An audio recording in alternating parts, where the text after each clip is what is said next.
Poland. There were areas where the Jews lived, like Harlem, you know what I mean? An area that the blacks went to and settled. So the Jews went to certain areas. Now that existed for many, many years. My father the parents were like sharecroppers, and so they would be renting fruit farms, and so he never had to worry about food. He was in a better position because they were able to move around.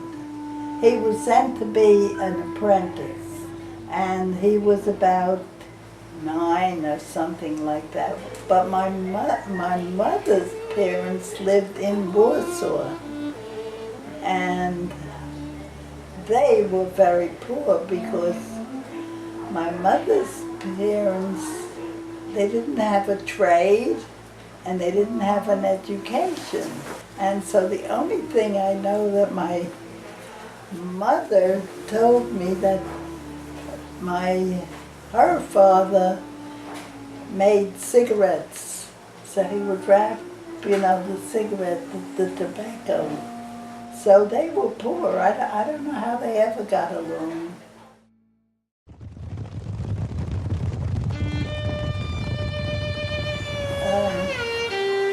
The only remembrance I know is that it was hard to be a Jew. Pogroms. Yeah, it was usually the soldiers, Did you ever see Fiddler on the Roof? It's historic, and so you get an idea. And whatever idea you get, that's it. And 10 times, the horror of it.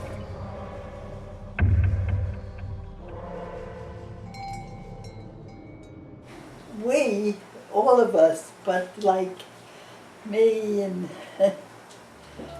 we just escaped that. We escaped already.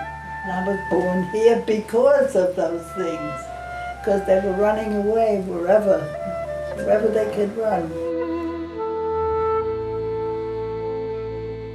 Now there's a story about that too, which I don't know. Well, they had to escape. It was an escape route,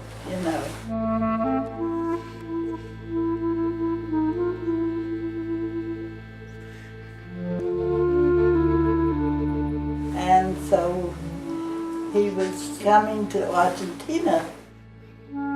He came with 35 cents, and whatever he had on his back.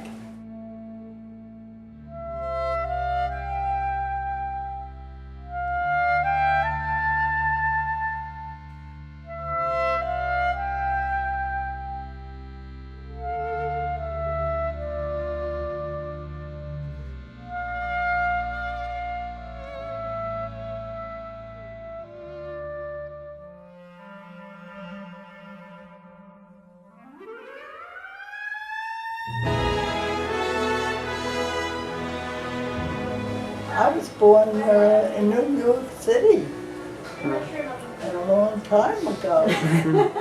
1917? Yeah. He's smart, so fast. He knew I was born 17. My mother is about your age, so. Oh, I see. Oh, so you're not so smart. No. Okay. Sarah, were you born at home? Yeah. Really? I've been told.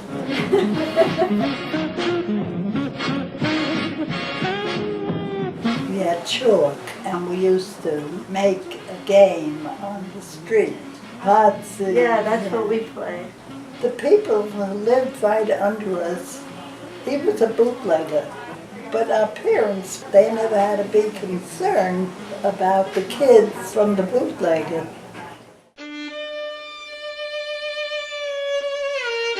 Yeah, that was my first language. Really? That was definitely my first language. And now when I'm talking, I many times come up with you know, a Yiddish expression that I'm looking for some way to say something, and I can only find it in Yiddish. That's all they spoke, except when they didn't want us to know what they're talking about. So then they would talk Polish. He always wanted to learn. So no matter what, he learned, you know, he learned how to speak, he learned how to read and write. Even here in America, I don't know how he learned. He was the one who knew how to read English a little bit, you know. And he learned how to write, and see, my mother never did. We tried, I know Irving tried, to teach her to write her name. Coleman Taurus. Did you know that? Do you know that? Coleman Taurus.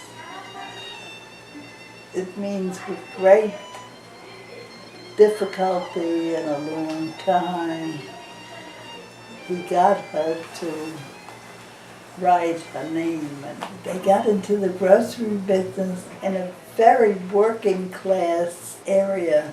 So my father had almost all of the business on trust.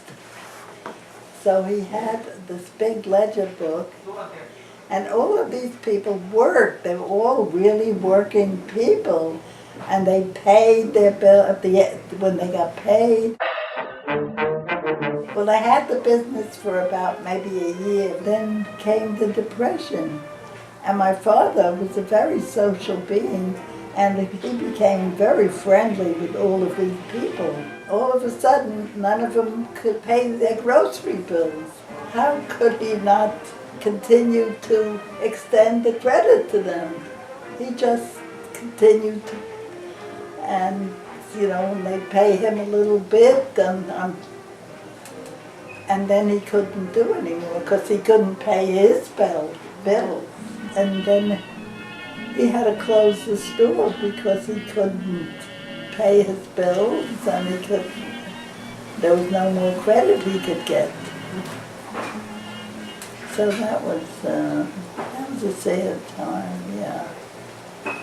So, and that's how I got to live in Queens and graduate high school in Queens.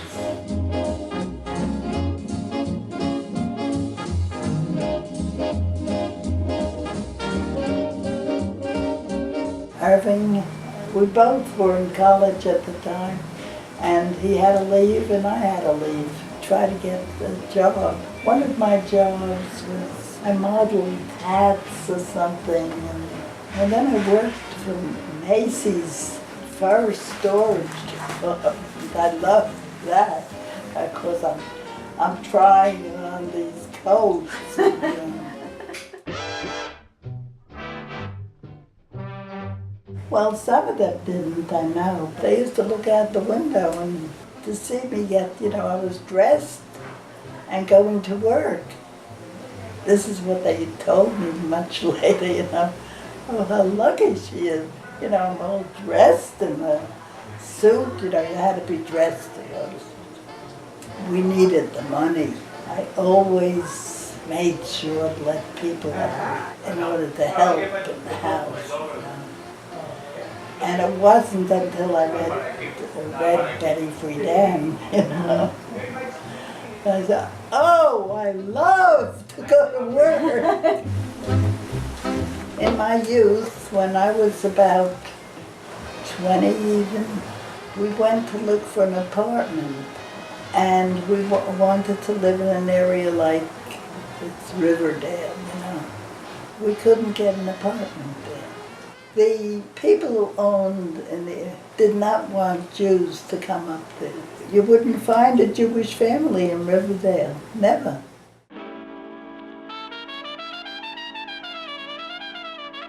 I can understand it, yeah, not perfectly. And it's so many years, and of course, even now, Yiddish has become more perfected. It's become a language It was not really a language, it was a bastardized combination of German and Hebrew and whatever language these people came from, you know, the area. You could speak like a Litvak or, not my parents, not my father, but my mother. Like, she would always talk about a Litvak in the most derogatory terms. I don't know why. Or they said instead of fish, they would say fis, you know, something like that. Lithuania was much more educated.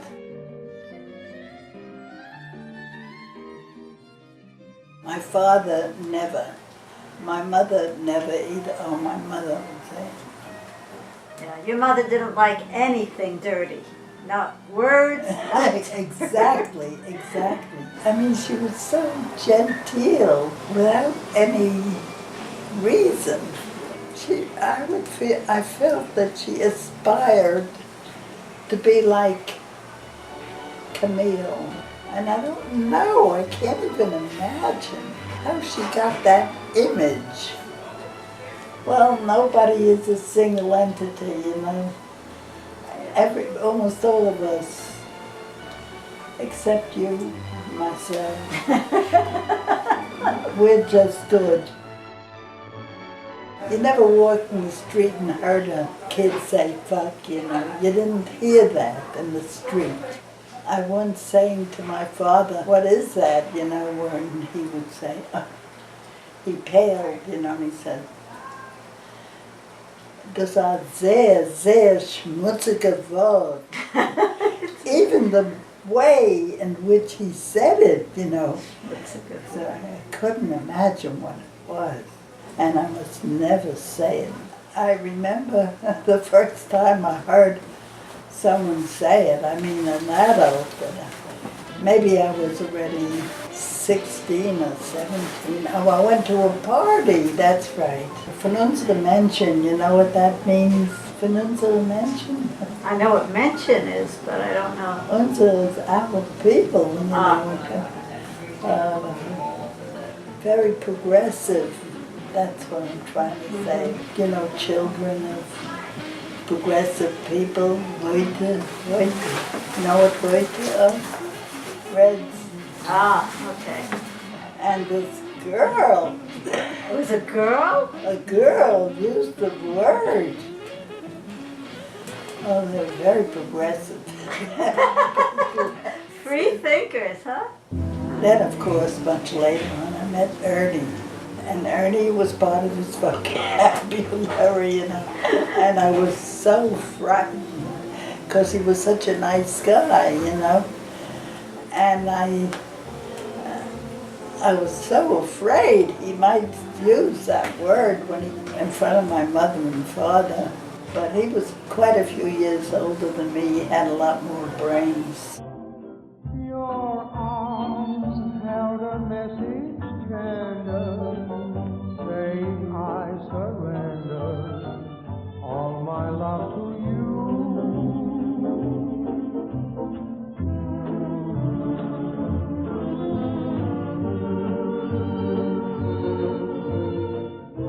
I was lucky I had Ernie, you know. Ernie helped me a lot. Helped me with the kids and with running the house. It's nice to be able to talk about it.